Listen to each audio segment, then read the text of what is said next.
This is the Jack Murphy Podcast. Here's your host, Jack Murphy. All right, ring lights are activated. The two older podcast hosts are here. I'm Jack Murphy. Alpha Trevette, my good buddy, the actor, is with us today. And I have a trivia question for you, Alpha, and I'll give the answer at the end of today's podcast. Okay. No prizes involved. There's no 800 number to call. This isn't a nationwide contest. It's just for fun. So And if here- I don't blurt out any answers? No, don't blurt it Okay. out. At All the right. end of the podcast, I'll ask you for the answer. Here's the question. All right. What is, by percentage of population, the whitest state in America? By percentage of population, what is the whitest state in America? And Okay. at the end of the podcast, I will give you the answer here on the Jack Murphy podcast. You give out any hints at all? No hints at all. Oh, man. You'll just You're have to tough. guess. Now, where you live, Alpha, we've done some interviews with you where you were out on your front porch, beautiful neighborhood. You're near the Chattahoochee, right? The hooch is 500 feet that way. The Chattahoochee River. So you can't hide acting money. I've said it before. But anyway, I'll bet you have one of those horrible HOAs, do you? I wouldn't say horrible, but it's horrible adjacent.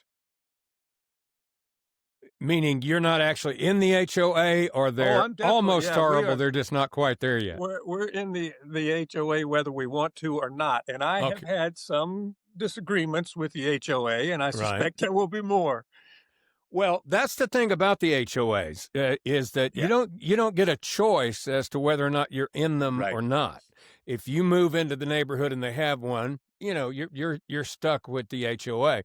But more and more, there's these stories about these HOAs that are just out of control. Yeah. In the last year, I've seen, like, I saw one story. This was crazy. A guy in Florida. This guy's like an accountant, and he's lived in the same house for 20 years, this nice neighborhood somewhere around Tampa, and he bought an EV. I think it was a Rivian pickup truck, right? Okay.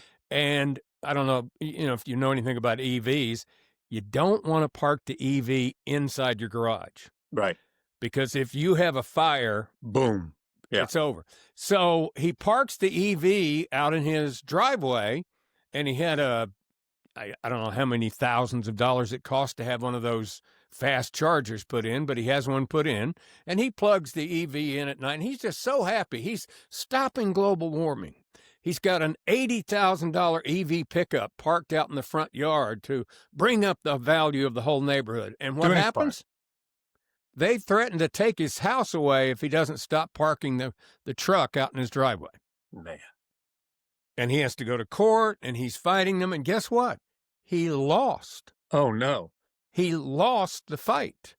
And he had to sell the EV. And, of course, then he's going to sell the house, too, on top of that. But sometimes these things get absolutely ridiculous when it comes to well, I'll give you one right now I'm having in my neighborhood. I have an aluminum anodized fence. You know what that is? The Yeah. black one. Well, Yeah. it's just wide enough that our small dog can shoot through there. So I bought some black plastic netting Mhm. and twist tied it onto the fence all the way around the yard. It was the most time consuming, exasperating experience. And I spent several $100s. It's been up for about a month. Get a letter from the HOA. It has to come down, or there will be a $100 a day fine. 100 a day. Right. 100 a day. You've got Right. 30 days to get it down, or it's $100 per day. Oh, so mad I could spit. Yeah. But I wasn't as mad as I bet this guy was. Now, this is is there a name for a male Karen Alpha?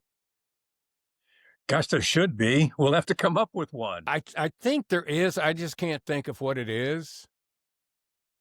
Prick? Just substitute Close prick. enough. Yeah. It's synonymous. So watch this guy at the HOA board telling this guy that his mailbox is the wrong color.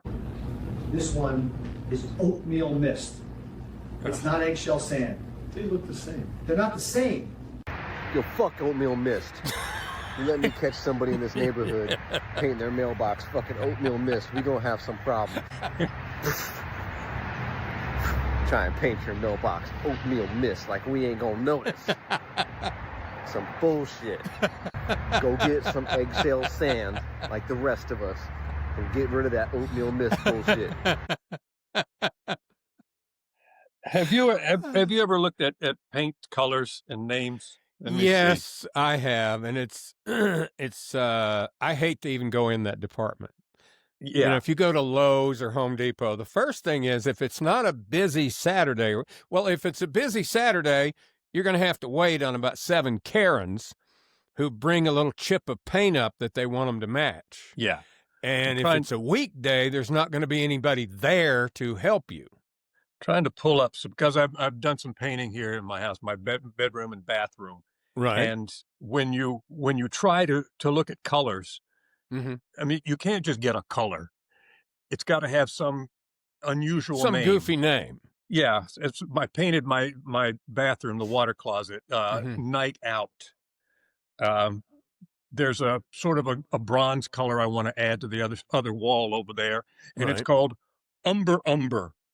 Yeah, they have some crazy names because there's so many paint companies now, and the thing is, now that they have the ability to digitally match paint and mix it in the store, they can do unlimited colors. I mean, they really can. It used to be they had, I don't know, 20, 25 colors, and that was it. But now they can literally pretty much create any color. In fact, I've never gotten the whole decorating thing. Maybe you're one of these people. I don't know. But the other night when I'm finishing up the Murdoch murder thing on Hulu, the matriarch, the mom, she finds drugs in his room, and she takes off for the beach house in Adesto Beach. Yeah. And she's remodeling it. And she has all these cloth swatches and paint samples, and she's putting them up on the wall. I just don't have the mind to envision that. You know, to put up the cloth and the color and imagine what the whole room would look like. I just don't have it. Well, here's some of the names. They got grounded, which is kind of a brown, sun bleached, which is indistinguishable from a number of other white/tan colors. Is that like a board that's been out in the sun too much? Apparently. There's Bosque pear, rain cloud. Wait a minute, is that Bosch pear? No, Bosque, B-O-S-C, which is a type of pear. Apparently they've matched green? this paint color to, it's, let's see if I can, it's that one. Sort of an orangish, brownish kind of thing. Yeah. And there's white snow, which looks an awful lot like sun bleached. Hey, it's very possible I've been saying the name of that pear wrong my whole life. That's probably the actual name of it, and I've been calling it the wrong name all that time because they are that color. Yeah, so you've been eating Bosch pears all this time. Yeah, my whole time, and I've been calling them something else. But I'll tell you the one thing, I may not know colors, but I know I don't like a-holes like that prick that's running at a H.O.A. meeting. And the poor guy said, they look the same. It's not the same. He just goes after it. And you either have to fix it or they'll start fining you $100 a day. And then if you don't pay the fine, they can actually foreclose and take your home. Yeah. I painted some trim on the front of my house in a color that's among the list of colors accepted by the H.O.A. The palette list, I painted it that color.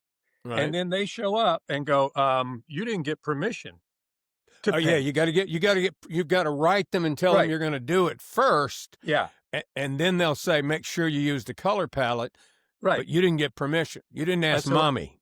I used your color palette, and so they had to come out and try to match it and make sure, because I didn't ask their permission to do something first. And then one time they made me fix something and I went ahead and fixed it. And they said, well, you didn't get our permission to fix it. You told me I had to fix it. I fixed it. What else do you want? Yeah. They want you to jump through a bunch of hoops to justify their jobs. And it seems like these people get in these positions and they never get voted out somehow. That's what I don't get. Well, you know who they are, right? They're the kids from school that wore that safety patrol belt with the little badge on it. Exactly. And would yell at you for running they in were the hallway. ass kissers in school that wore the safety belts. That's who they are. That's who they are. Now, you're in that beautiful neighborhood by the Chattahoochee. Is that by chance a gated community? No, it is not. I'm very surprised it's not a gated community. But anyway, so there's a possibility that you may have a problem with porch pirates. We occasionally have the porch pirates in our neighborhood because certain members of the household order a lot of stuff from Amazon and Target, and there's always packages, and a package will get missing, and this person will say, "Where's my package?" And I'll go, What package you took? The one that was delivered this morning. Didn't see it, don't know. Right. You sure you didn't bring that package in? No, I didn't. Somebody stole my package. And there's some ranting and raving, and then we find out the package actually didn't arrive. But there are a lot of porch pirates out there. And I will say, as we're leading into this, I have become somewhat addicted to watching the videos of these packages blowing up on porch pirates. Excellent. You're going to love this story, Good. then.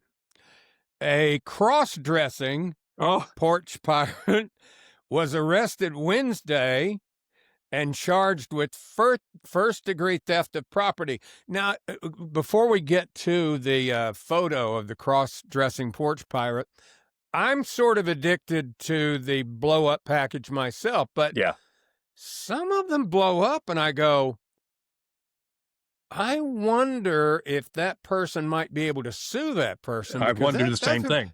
Pretty big explosion, you know? I mean, the color, like they get the dye or the glitter in their eye and, you know, damage their eye. I mean, I would think you could get sued. I don't know. But let's see. This person, what's the name here? Todd Bond, 46-year-old gentleman from Mississippi. He's been arrested after multiple thefts. He was going state to state. He crossed state lines. It's a felony now. How do you become an interstate porch pirate, for God's sake? I don't know. Maybe he's a pilot too. He flies back. He was doing this in Mississippi and Alabama, including one house where they stumbled upon a massive treasure. This house had a dozen packages stacked up on the porch, and he made repeated trips to the car back and forth 4 times to get all the packages. It was all caught on the homeowner's Zoom cam. And Todd was dressed as a woman at the time, and I'm going to tell you, not a real attractive woman. Boy. Take a look at Todd. Yeah. He almost looks like that Joker character from the Batman that, what's his name played that's dead. That's Heath Ledger. Heath Ledger. That is one ugly porch pirate there. Yeah. Todd was arrested and charged with first-degree theft of property. This happened just before Halloween there in Mississippi. Do you have any of the videos? Because, I mean, I've started... Alpha, what kind of podcast host and self-produced producer would I be if I didn't have one ready to go? I sell you short, great one. This is a montage called Porch Pirate Revenge. Oh, boy. Right, quick and easy. Oh, my God! Oh, my God! Get...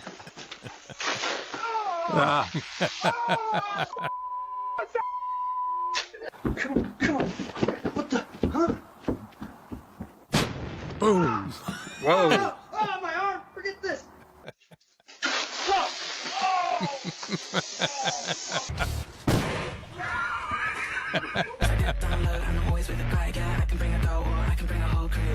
Those are my favorites. Yeah. Boom. I think those are my favorite ones where they get the blue dye, because it's like robbing the bank, you know, where the money pops up red and you can't hide if the cops get you. Yeah, the way to do that, though, is not have it explode on your porch. Wait till they get to the car. In the car, yeah. Those are my favorites when they explode in the car. So now you got your car covered in all of it, Yeah. and you're covered, and you look like a Smurf. Have you seen the ones where these guys are usually they're usually some sort of mechanical engineer or something like that, and they've had a package stolen, and they really get into it. They go down in the basement and get their tools out, and they wire up this thing. It's full of 8 pounds of glitter, compressed air, some sort of indelible ink. Yeah. Yeah, I mean, they go all out, and then they have a camera somehow built into the box, and the person gets it home, and they set it down on their coffee table, and little known to them, the nerd is in his basement watching all this, and this thing blows up in their house, and just, there's like glue and glitter and paint and crap going everywhere. You get the impression that guys like that are also in their basement plotting to take over the world, Yeah, exactly. Yeah. Or plotting the next J6. Mind.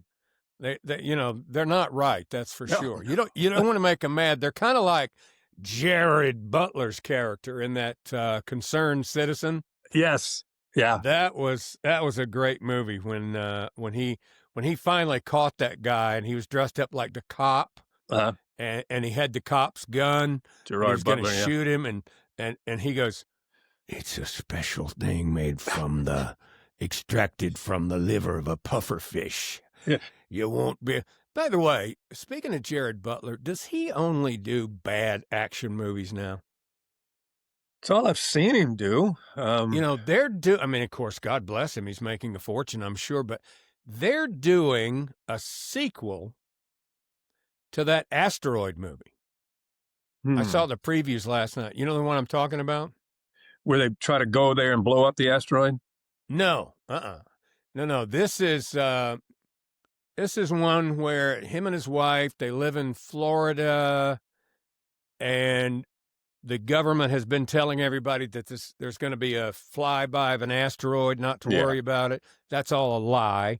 And the government is preparing places for people to go, and these asteroids start hitting. And I've seen that. No.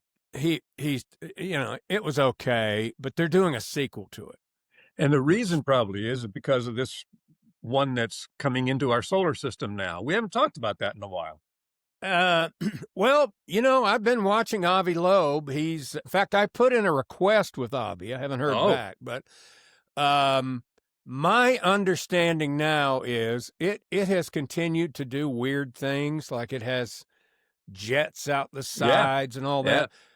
But if I understood him correctly, in December is when it's going to come its closest to Earth.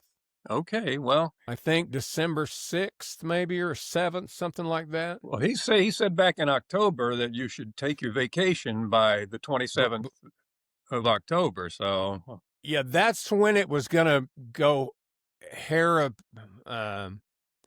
what's that term? Herapelic, or it's when it gets its closest to the sun. Going to get hair lips?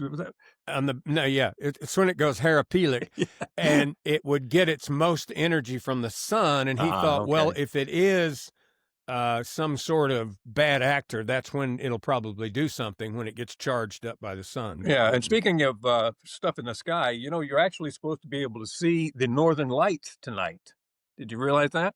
I've already seen some people who saw them last night. Really? Wow. Yeah, there were a few people who posted some pictures. Not in Charlotte. Yeah.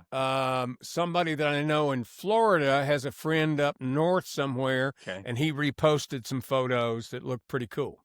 You're supposed to be able to see it on the horizon here in Georgia tonight. Up in the sky, a little bit further north. I'll get out there and look for it, because it's. Yeah, I know. I've never seen the northern lights. I saw it one time years ago when I lived in New York. Just looked kind of like a green glow up in the sky. I think you've really got to go up in Canada or Alaska to really up get in the North full Pole, effect, see them really dancing. Yeah. But it's still fucking long, yeah? Looks strange, yeah?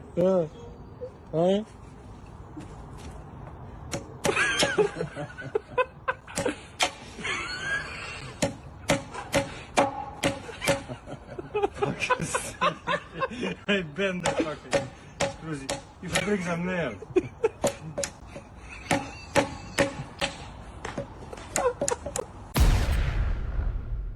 Now, do you know an actor? Are you a friend of or fan of the Trailer Park Boys? I have seen a few episodes of that. Being my son-in-law is from Canada, Halifax, Nova Scotia, to be exact, which is where these guys are from, I believe. And I've watched a few episodes, but I wouldn't say I'm a big fan. I mean, it's kind of interesting. I never got into it. Like, yeah, I watched a couple of episodes, but I found it hard to follow along, and it seemed awfully repetitive. But I have some friends. I'm talking about people my age that just think it's the greatest. They think it's like the Three Stooges. And I just never got it. But one of the Trailer Park Boys, Mike Smith, who is the goofiest looking of the Trailer Park Boys. He's the one with the big Coke bottle glasses. He is, he's had his second run-in with a sexual assault case. Assault. Okay. He has stepped away from the show, by the way, after a sexual assault lawsuit was filed against him. According to the Hollywood Reporter, filed in Nova Scotia, he was charged October 2nd over an alleged assault that took place back in 2017. Why do these women wait so long? You know, if I were sexually assaulted, I'd be down there at the police department the next day or on the phone. Yeah. I don't, I guess there's some fear. I don't know. Maybe she worked with them. I don't know. But how long ago was that? 7? It's the 8 years ago. 8 years ago. Yeah. Thank you for helping me with that math. I'm not real good at it. Of course, he's innocent until proven guilty. Let me face that. And then there was one some years ago that was settled out of court. And so there was no criminal charge on that. But, and to look at him, you wouldn't think he would be a sexual abuser so much, I guess. Can you really look and tell? Well, I guess, yeah. You could also look at him and say, I bet he doesn't get laid a lot. I see that. Well, there is that, because I'm sure he doesn't. Which is not an excuse for sexual assault. Let me make that clear before anybody gets that idea. That's not what I'm saying at all. Does anyone know how to pronounce this road? Well, I didn't get an invite. Perhaps you did, being a Hollywood insider, knowing Britney Spears' little sister. Bruce Jenner had his 70th birthday a few days ago and had one of those big Malibu Hollywood parties. Were you invited, Alpha? Because I wasn't. It could have wound up in my junk folder somewhere. I mean, inbox, and it could have, but I did miss it. Well, I only bring it up for two reasons. One, I've got a clip of Billy Bob Thornton I want to play too, but Kim Kardashian was there. Kim and the other girls, they're still friends with Bruce. Right, because he was married to their mom. Yeah. But Kim Kardashian was there, and while she was there, I don't know how this happened, but apparently while she was there, believe it or not, Kim has been going to law school. Yeah. Shocker. Her dad was a lawyer. Yeah. But anyway, she's been going to law school, and somehow while she was at the party, I don't know if she got an email or what, but she was notified that she had failed the California bar exam. Damn it. And I'm sure that's upsetting after you've gone to law school. But what really got her mad, and she sent a little video to all her sisters and her mom to stop paying those damn psychics because they lie. I'm just letting you guys know that all of the psychics that we have met with and that we're obsessed with are all full of shit. They all collectively, maybe 4 of them, have told me I was going to pass the bar. So they're all full pathological liars. Don't believe anything they say. So the psychic told me I was going to pass the bar, so I didn't even study. Right. Brilliant. Brilliant strategy. So I mentioned Billy Bob Thornton. I don't know if he was at that particular party, but Billy Bob did a long, I think, a 2.5-hour interview with Rogan the other day. And, I turn on Rogan occasionally, but I can't sit there for 2.5, 3 hours. So it's long form, no doubt. I mean, I don't care who it is. There's no rabbit hole that I can go down that is that deep. But I did watch about an hour of Billy Bob because I love Landman, and I love a lot of the things that he's done. But he was talking about Hollywood, and he had some really cool things to say. Yeah, he really did. He told this story about when he finally started to get some success and he'd met some people. He goes, "That's when you start getting invited to the parties." He said, "But you're still not one of them." And he said, "So I'm at this party in Malibu, and he said, I'm outside smoking a cigarette." He said, "Everybody's frowning at me because I'm smoking a cigarette." And he said, "I went in the kitchen to get a drink." And he said, I won't mention any names, but a very famous older female singer and actress was in the kitchen. And I immediately thought Barbra Streisand. And Barbra Streisand says to him, "You're from out in the South somewhere, right? Alabama?" He goes, "Arkansas." And she goes, "What the F do y'all even do there?" And he goes, "Well, mostly we just lay around on the porch with our dogs and wait and see what happens next." And she goes, "Oh," and walked out. Yeah. But that's the mentality of a lot of the people in Hollywood. They really don't have a clue what regular people do in regular states that aren't California or Malibu. But here's Billy Bob, a little bit what he had to say the other day. So I think we've lost magic and mystery and all these things. Well, it certainly happens when you hear actors talk about politics. When actors become activists, it's like, okay. Yeah. Oy. I donate to a lot of charities, mainly children's stuff, but nobody knows it. I don't go to the award show and talk about it when I'm getting my award. It's like Ricky Gervais said in that skit of his. He said, "Look, come up here, accept your little award, and fuck off." Yeah.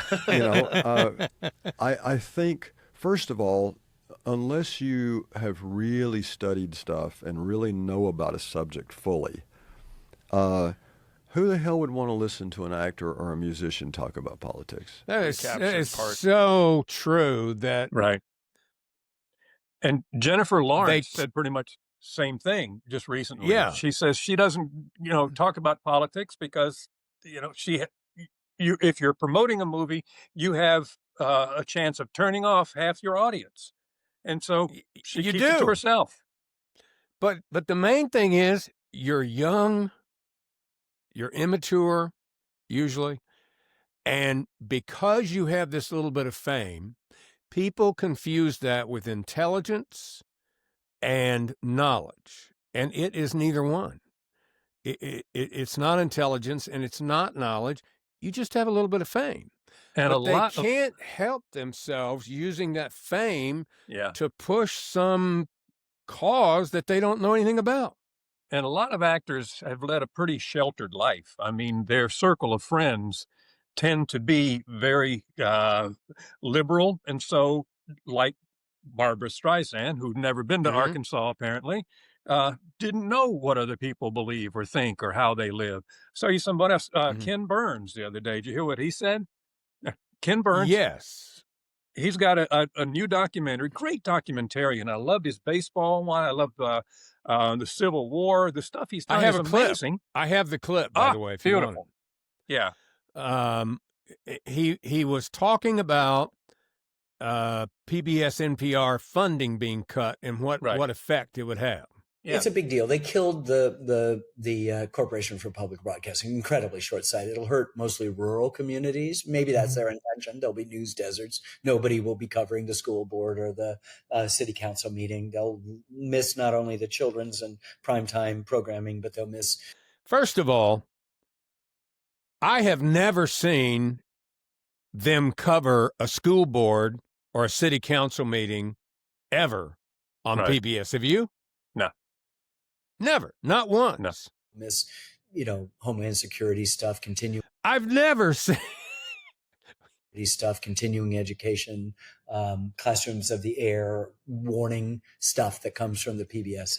Nobody gets their tornado warnings or any other kind of warning from PBS. We get it from our phone. The PBS signal.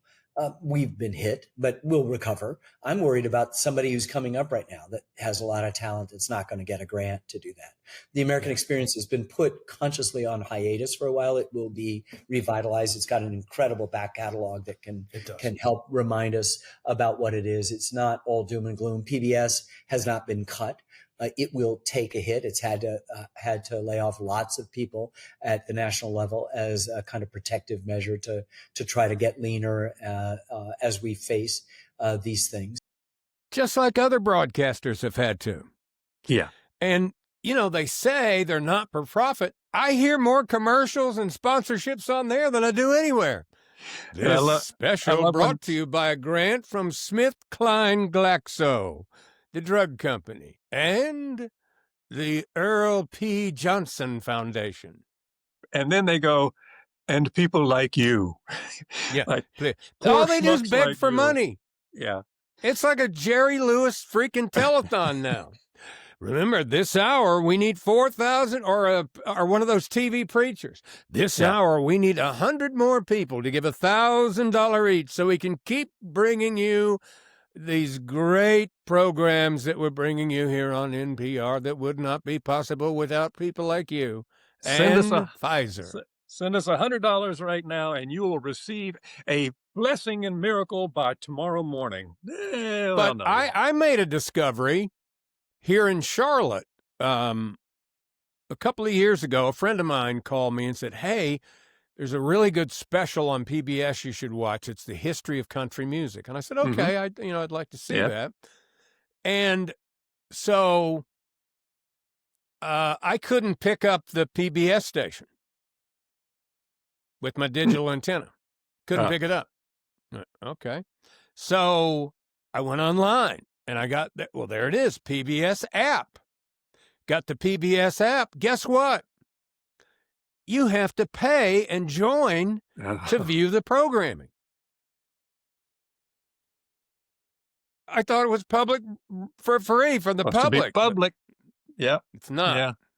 But I mean, That's obviously he has that image of the South being just what Billy Bob said, just laying on the porch waiting for something to happen. No, we don't have We're just laying out there. Internet. We're waiting on y'all to issue a tornado alert so we can get off the porch. Yeah.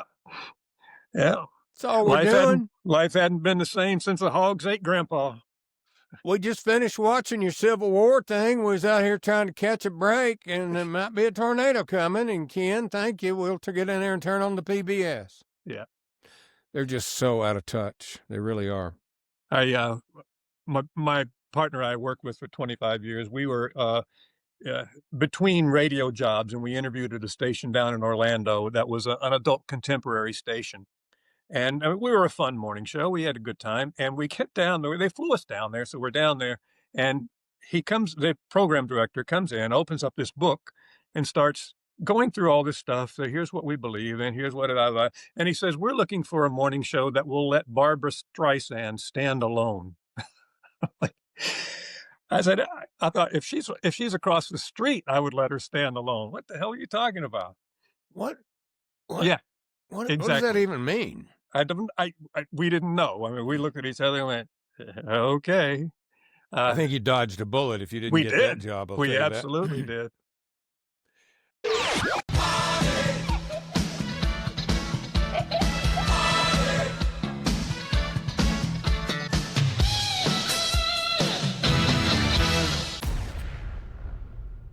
Well, if you're a football fan, college football fan, the way I am, particularly SEC football, and really all these football coaches around the country, I mean, we all want to win.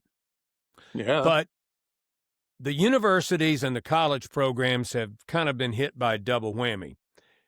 Most of these college football coaches, a lot of them have the same agent.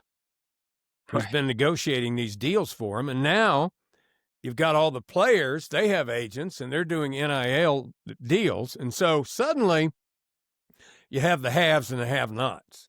I mean, you can't pay all these players and a coach unless you're maybe Georgia, Penn State, Alabama, Ohio LSU. State. There are schools that can afford to do it. But let's face it, these contracts for these college coaches have gotten out of control. I mean, even the NFL coaches don't have these kind of deals. I mean, we're real happy with our coach at Georgia, Kirby Smart, but he's making $11 million a year.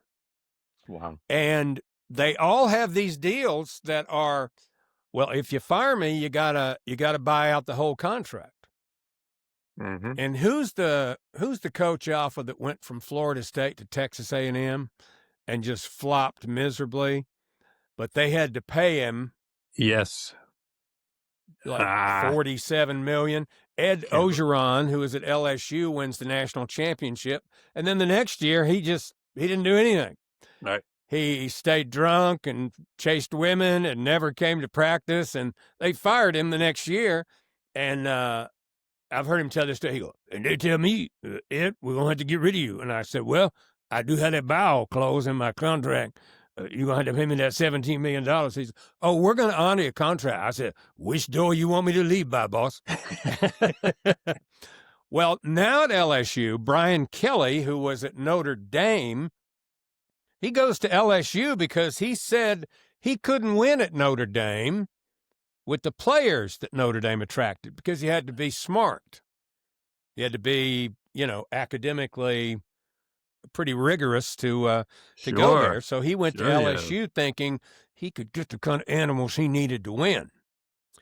But he just couldn't bring it home, and he made some mistakes. They had like the best strength coach in America at LSU. He fired him, and he went to another school, and they beat the crap out of LSU. But anyway, they fired him after a game a couple of weeks ago. He's got a $54 million buyout package. And he was making, I think he was making almost $10 million a year. He's been there for 3 or 4 years, making $10 million a year. And if you fire him, you got to pay him $54 million. Well, the governor of Louisiana was just pissed off when he found out they'd made this deal and that they were on the hook for this, and he decided to have a press conference, and it was epic. We are not going down a failed path. And I wanted to tell you something. This is a pattern.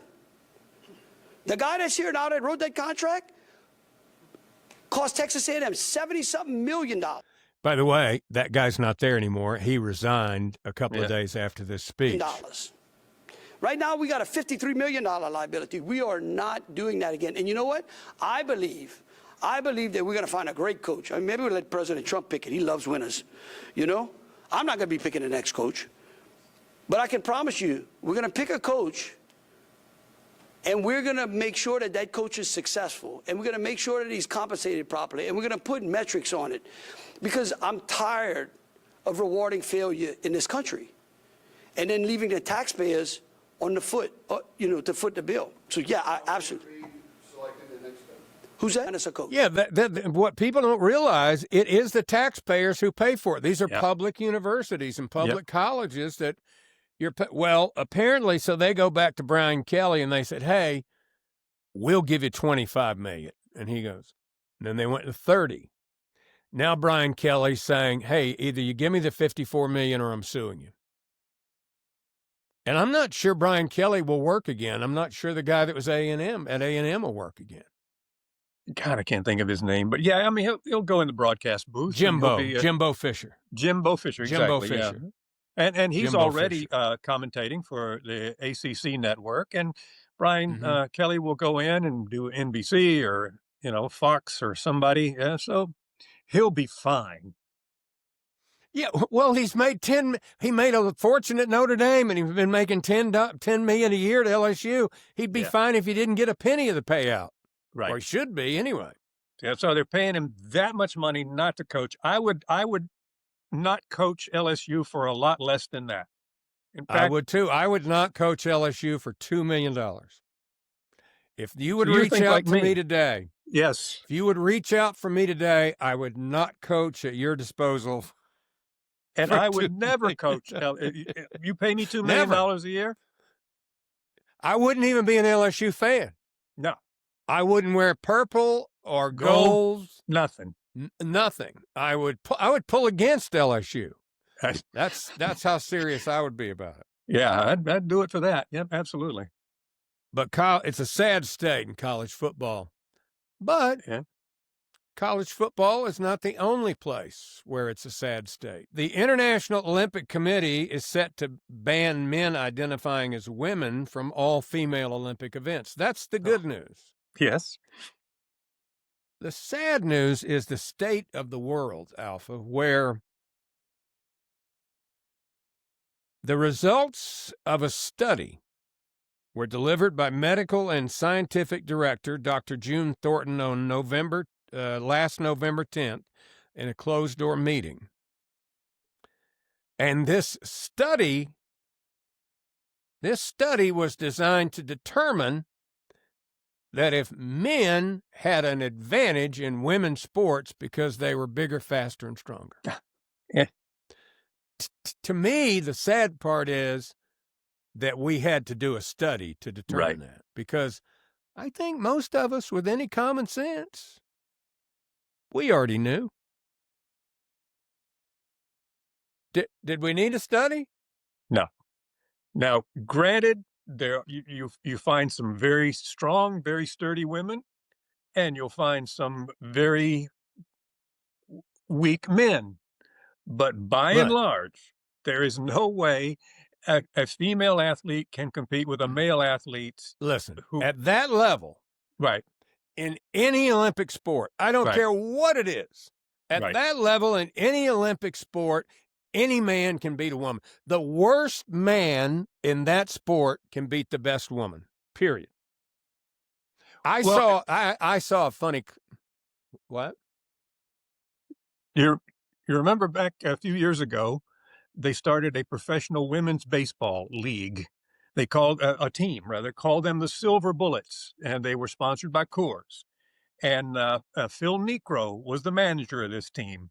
And they picked the best female baseball players from around the country. I don't remember that. You sure? Hold on. You sure it wasn't Tom Hanks that was the manager of it? No, it sounds like Rosie O'Donnell and Madonna were on the team? Yeah, no, but they would go around and get beaten by high school baseball teams, high school boys teams, and the best female athletes playing baseball in the country couldn't beat local high school boys teams. And so that dovetails perfectly with where I was going. I just saw an interview with what is the white former NBA player he was kind of a Pistol Pete, not as good as Pistol Pete, but he was a real flashy ball handler. And he talks kind of like he's a black guy. Is it Jason somebody? Jason Kidd? Maybe Jason Kidd. Yeah. But he was on a podcast, and I saw a clip of it where he's sitting there, and he's laying back like this, and he goes, WNBA sucks, man. They suck. And there was a black guy with three other black guys on the podcast, and the other black guy said, oh, man, they're good. You ain't been watching. He goes, I watched a couple of games. They suck. And he said, they couldn't beat anybody. He said, are you telling me that the WNBA All-Stars couldn't beat NBA players off the bench? He said, I'm telling you the WNBA All-Stars couldn't beat the 1994 West Vernon, West Virginia high school team I played on. and I believe him. I believe him. Yeah. There's just no way it can happen. But the sad part is they had to do a study. Right. That's how upside down our society in this world is, that they had to do a study to determine it wouldn't be fair. And there are still people sad. who are denying the results of that study, saying it can't be true. Yeah, it's true.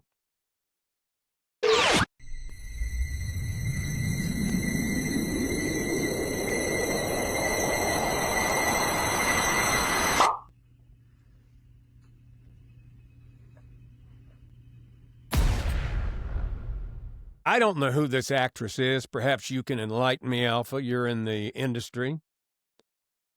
Zendaya? Zendaya, yeah. Am I saying, is that Zendaya, right? Zendaya? Yeah, yeah. Zendaya. She starred with Sydney Sweeney on the set of Euphoria, but the honeymoon's over. According to various internet rumors, they're engaged in a bitter feud because of opposing political views. Now, nobody really knows what Sydney Sweeney's political views are. They just don't like the fact that she did that ad to try to sell blue jeans. Which was a great ad. And then there was a video of her shooting a gun. Yeah. And then she said, hey, it was pretty cool. The president supported me and my ad for American Eagle. By the way, American Eagle has done great since they ran that ad, by the way. And then finally, somebody somehow outed her as a registered Republican. So I guess we do know that she at least is registered. Listen, Sydney, I'm not sure if you're watching the podcast or not. There are quite a few watching it. But don't sweat it. Yeah. I wouldn't worry about it. I don't think this Zendaya is long for the business. You, my friend, have a long, storied career ahead of you. Yeah, and Sydney, if if it comes down to it, you need a shoulder to cry on, I'm here for you, babe. Yeah. If Alpha's not free and Dedrick the Entertainer's not your thing, you call the Murph. Yeah. I'll put on some jeans and a jean jacket, and we'll go out to lunch. We'll go out shooting. We'll take the pistols out. I'll get my shotguns. There you go. We'll go out and do some dove hunting, honey. Because we're givers, That's the kind of guys we are. Exactly. I just read this morning that McDonald's is bringing back the McRib. Now, every time they do this, they don't do it every year. Would you say they do it every other year, they bring back the McRib? Yeah, I mean, it'll make a big splash every so often, but, I've eaten the McRib in my lifetime 5 or 6 times, and I have to say, I love it. Really? Even though it's not real. There's no bone where the bone should be in the rib. Right. They just take the meat. It's just like a chicken tender at McDonald's, really. They take the pork, they grind it all up, they extrude it into the shape of a small set of ribs, and they put it on the sandwich with the sauce. It's delicious, but there's no rib in there. Are you sure they don't get those? You sure they don't get them from those genetically modified boneless pigs? Maybe they don't. No, they don't. But every time they bring it out, people go, "Oh, I'm so happy! I love the McRib. Why don't you keep it on the menu?" Listen, if it's sold all the time, they would keep it on the menu all the time. If it made money and it would sell a long time, they would keep it. But my point is this. Maybe that's what Wendy's needs. We were talking yesterday about Wendy's and how they're kind of stuck and they're closing restaurants. What could we come up with that could be Wendy's McRib? What would be something they could put on the menu? Judging by the success of the McRib, it would have to be something with barbecue sauce.